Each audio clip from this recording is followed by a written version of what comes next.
Intro tayo ng WhatsApp. Kalupit.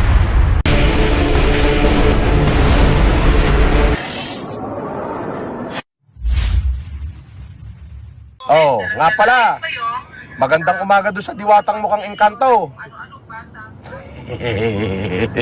Diwatang lubugang pa nga, putik.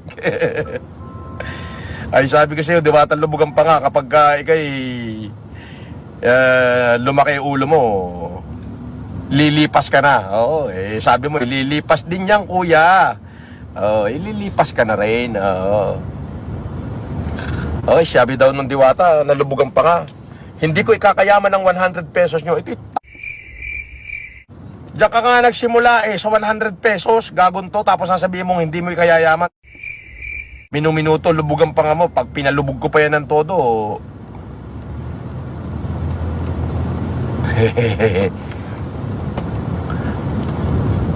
paano maging mayaman si Diwata, boss? Hehehe. Paano naging mayaman si Diwata? Ay, ang dami nagbibigay at saka sinabi niya mismo kumikita siya ng kalahating milyon isang araw.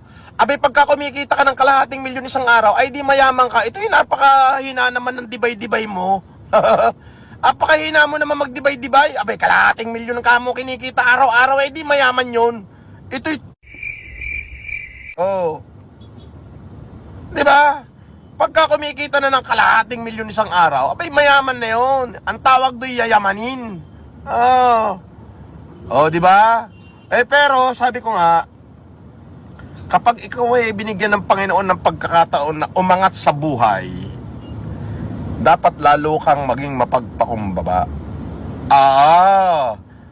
Ngayon, diwatan lubugan pa nga, na mukhang engkanto, ay nakaw.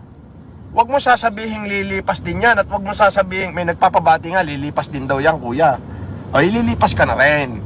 Ngayon, yung sasabihin mong hindi mo ikayayaman ng 100 piso nila ay gonggong kang, hinayupak ka. Sa kanila ka nagsimula. Yung 100 piso nila, kapag ikaw binigyan ng Panginoon ng pagkakataon na umangat sa buhay, dapat lalo kang maging mapagpakumbaba.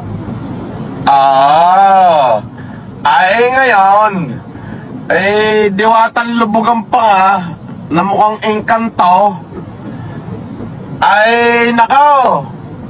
Huwag mo sasabihing lilipas din yan at huwag mo sasabihing may nagpapabati nga, lilipas din daw yan, kuya. O, lilipas ka na rin. Ngayon, yung sasabihin mong hindi mo ikayayaman ng 100 piso nila ay gonggong kang, hinayupak kang, hindot ka.